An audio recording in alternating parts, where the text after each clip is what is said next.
Chief Warrant Officer Brown. I'm a recruiting operations officer at Parris Island, 6th Marine Corps District. This is my second Mill Speak workshop. Some of the things I've learned is, for one, a greater appreciation and understanding of myself, which is something I really didn't see coming into this, and also a great understanding of my daughter who's attended 2 workshops with me.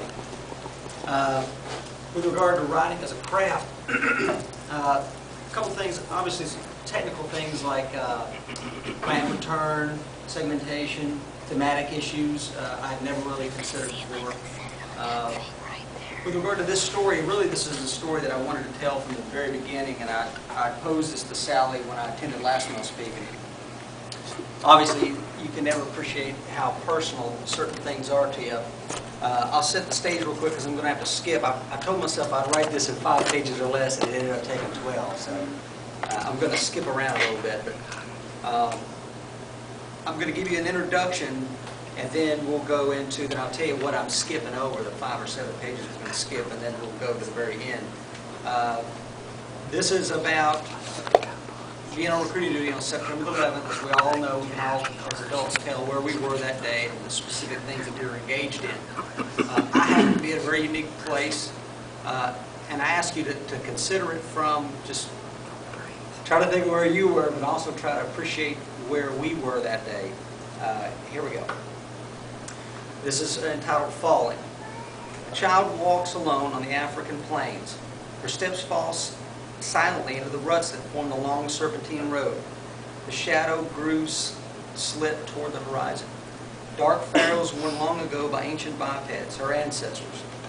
Generations that walked the earth before her. Today, this child, this generation, will leave her ancestors' well-worn path forever.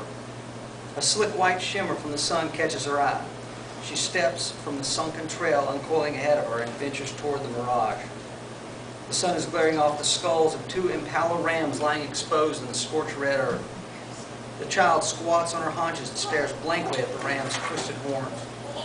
Ebony-hued and still attached to the bleached white skulls, the horns are locked in an unalterable figure 8 of death.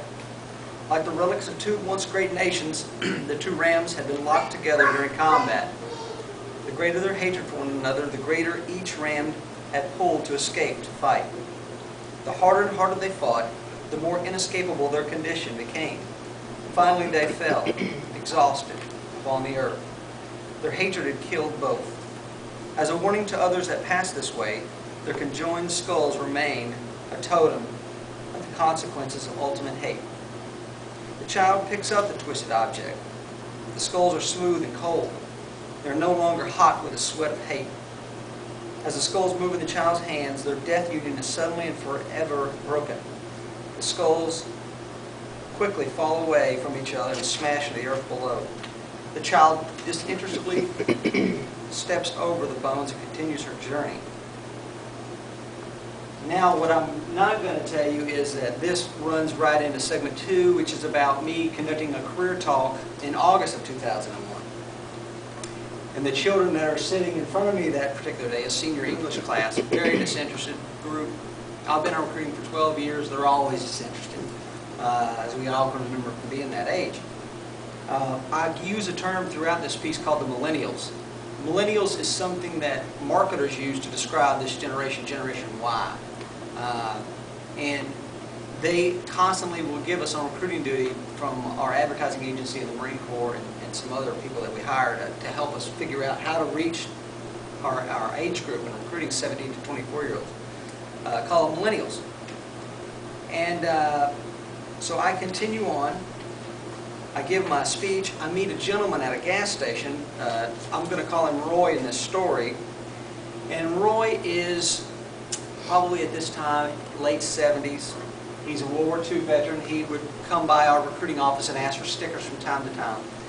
Roy, I call him a true believer. He believes in the American dream and his little segment of this small town he grew up in, that he was raised and born in, and he is a believer in this generation that's going to step up if we ever need it. And that's what he tells me.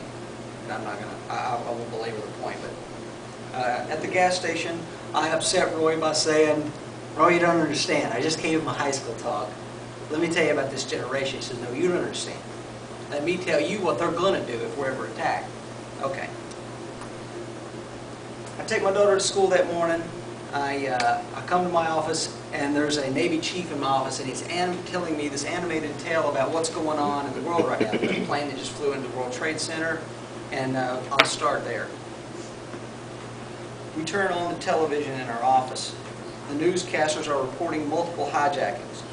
The gaping hole in the side of the North Tower is billowing smoke across the Manhattan skyline. My Marines and I are standing side by side, silently aware something ominous is brewing. A second plane flies into view and disappears inside the steel jacket of the South Tower. A shower of plate glass and an orange fireball slices through the torn metal skin. Within minutes, another plane slams into the Pentagon. There is no mistaking it. We are at war.